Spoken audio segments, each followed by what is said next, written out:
ದೇವಾಲಯದ ಆವರಣದಲ್ಲಿ ತಿಂಡಿ ತಿನ್ನುವ ವಿಚಾರಕ್ಕೆ ಗಲಾಟೆಯಾಗಿದ್ದು ಶ್ರೀರಾಮ ಸೇನೆ ಜಿಲ್ಲಾಧ್ಯಕ್ಷನ ಮೇಲೆ ಮಾರಣಾಂತಿಕ ಹಲ್ಲೆ ನಡೆಸಲಾಗಿದೆ. ಬೆಳಗಾವಿ ಜಿಲ್ಲೆಯ ಸವದತ್ತಿ ಯಲ್ಲಮ್ಮ ದೇವಸ್ಥಾನದಲ್ಲಿ ಈ ಘಟನೆ ಆಗಿದೆ. ದೇಗುಲದಲ್ಲಿ ಶ್ರೀರಾಮ ಸೇನೆ ಧಾರವಾಡ ಜಿಲ್ಲಾಧ್ಯಕ್ಷನ ಅಣ್ಣಪ್ಪ ದಿವಟಗಿ ಹಾಗೂ ಸೆಕ್ಯೂರಿಟಿ ಗಾರ್ಡ್ ನಡುವೆ ಮಾತಿನ ಚಕಮಕಿ ನಡೆದಿದೆ. ದೇವಸ್ಥಾನದಿಂದ ಹೊರಬಂದ ಬಳಿಕ ಅಣ್ಣಪ್ಪ ದಿವಟಗಿ ಮೇಲೆ ಪೊಲೀಸ್ ಪೇದೆ ನಾಗನಗೌಡ ಅನ್ನೋರು ಹಲ್ಲೆಯನ್ನ ನಡೆಸಿದ್ದಾರೆ. ಗಾಯಾಳು ದಿವಟಗಿಯನ್ನ ಆಸ್ಪತ್ರೆಗೆ ದಾಖಲಿಸಲಾಗಿದ್ದು, ಈ ಸಂಬಂಧ ಸವದತ್ತಿ ಪೊಲೀಸ್ ಠಾಣೆಯಲ್ಲಿ ಪ್ರಕರಣ ದಾಖಲಾಗಿದೆ.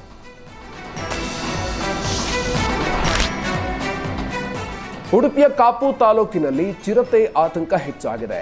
ಬೆಳ್ಳೆ ಗ್ರಾಮ ಪಂಚಾಯತ್ ವ್ಯಾಪ್ತಿಯ ಪಾಂಬೂರು ದಿಂಬೊಟ್ಟು ಪರಿಸರದಲ್ಲಿ ಚಿರತೆ ಪ್ರತ್ಯಕ್ಷ ಆಗಿದ್ದು ಮನೆಗಳ ಬಳಿ ಓಡಾಟವನ್ನು ನಡೆಸಿದೆ. ಊರಿನಲ್ಲಿ ಚಿರತೆ ಓಡಾಡೋದನ್ನು ಕಂಡು ಗ್ರಾಮಸ್ಥರು ಆತಂಕಕ್ಕೆ ಒಳಗಾಗಿದ್ದಾರೆ. ಮನೆಯಿಂದ ಹೊರಬರೋದಕ್ಕೆ ಭಯ ಪಡುವಂತಾಗಿದೆ. ಹೀಗಾಗಿ ಚಿರತೆಯನ್ನ ಸೆರೆ ಹಿಡಿಯುವಂತೆ ಅರಣ್ಯ ಇಲಾಖೆಗೆ ಗ್ರಾಮಸ್ಥರು ಒತ್ತಾಯವನ್ನು ಮಾಡಿದ್ದಾರೆ. ಹಾಸ್ಯ ನಟ ಸಂಜು ಬಸಯ್ಯ ಪತ್ನಿ ಪಲ್ಲವಿಗೆ ಯುವಕ ಜಾಲತಾಣದಲ್ಲಿ ಅಶ್ಲೀಲ ಮೆಸೇಜ್ ಕಳಿಸಿದ್ದಾನೆ. ವಿಜಯನಗರ ಮೂಲದ ಪಿಯುಸಿ ವ್ಯಾಸಂಗ ಮಾಡ್ತಾ ಇದ್ದ ಯುವಕ ಇನ್ಸ್ಟಾಗ್ರಾಂ ಮೂಲಕ ಅಶ್ಲೀಲ ಸಂದೇಶ ಹಾಗೂ ಅಶ್ಲೀಲ ಫೋಟೋಸ್ ಕಳಿಸಿದ್ದ. ಬಳಿಕ ಸಂಜು ಬಸಯ್ಯ ಅವರು ಸಂಯಮ ಕಳೆದುಕೊಳ್ಳದೆ ಈ ಬಗ್ಗೆ ಬೈಲಹೊಂಗಲ ಠಾಣೆ ಪೊಲೀಸರ ಗಮನಕ್ಕೆ ತಂದಿದ್ರು. ಪೊಲೀಸರು ಯುವಕನನ್ನ ವಶಕ್ಕೆ ಪಡಿತಾ ಇದ್ದಂತೆ ಠಾಣೆಗೆ ಆಗಮಿಸಿದ ಸಂಜು ಅಶ್ಲೀಲವಾಗಿ ಮೆಸೇಜ್ ಕಳಿಸಿದ್ದ ಯುವಕನಿಗೆ ಬುದ್ಧಿ ಹೇಳಿ ಕಳಿಸುವ ಮೂಲಕ ದರ್ಶನ್ಗೆ ಮಾದರಿಯಾಗಿದ್ದಾರೆ.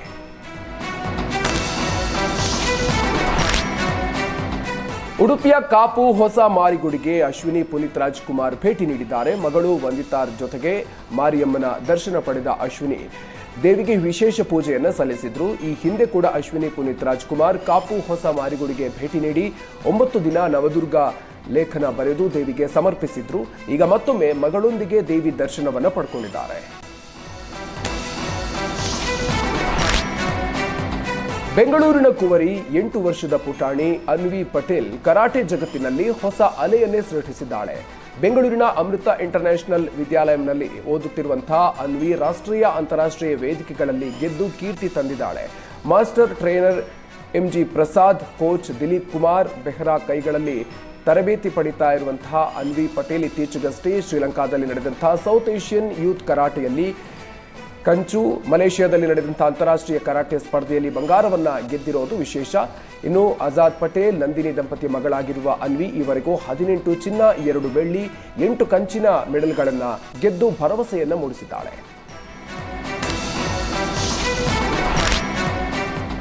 ರಾಜ್ಯಾದ್ಯಂತ ಕರ್ನಾಟಕ ಪಬ್ಲಿಕ್ ಶಾಲೆಗಳಲ್ಲಿ ಎಲ್ಕೆಜಿಯಿಂದ ಪಿಯುಸಿ ತನಕ ಓದುವ ವಿದ್ಯಾರ್ಥಿಗಳಿಗೆ ಉಚಿತ ಬಸ್ ವ್ಯವಸ್ಥೆ ಆರಂಭಿಸಲು ರಾಜ್ಯ ಸರ್ಕಾರ ತೀರ್ಮಾನಿಸಿದೆ. ಈ ಬಗ್ಗೆ ಉಪಮುಖ್ಯಮಂತ್ರಿ ಡಿಕೆ ಶಿವಕುಮಾರ್ ತಮ್ಮ ಎಕ್ಸ್ ಖಾತೆಯಲ್ಲಿ ಮಾಹಿತಿಯನ್ನು ಹಂಚಿಕೊಂಡಿದ್ದಾರೆ. ಸರ್ಕಾರಿ ಶಾಲೆಯ ಮಕ್ಕಳ ಹಾಜರಾತಿ ಗುಣಮಟ್ಟ ಹೆಚ್ಚಿಸಲು ಸರ್ಕಾರದಿಂದ ಮಹತ್ವದ ನಿರ್ಧಾರ ಕೈಗೊಳ್ಳಲಾಗಿದೆ. ಅದಕ್ಕಾಗಿ ಕರ್ನಾಟಕ ಪಬ್ಲಿಕ್ ಶಾಲೆಗಳಲ್ಲಿ ಓದುವ ಮಕ್ಕಳಿಗೆ ಅನುಕೂಲ ಕಲ್ಪಿಸಲು ಉಚಿತ ಬಸ್ ವ್ಯವಸ್ಥೆಯನ್ನ ಸರ್ಕಾರ ನೀಡಲಿದೆ.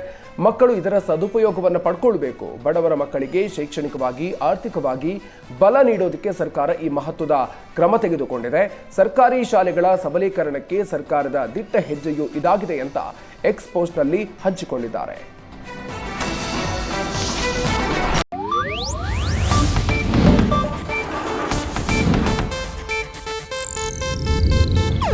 ಇದು ಏಷ್ಯಾನೆಟ್ ನ್ಯೂಸ್ ನೆಟ್ವರ್ಕ್ ಪ್ರಸ್ತುತಿ.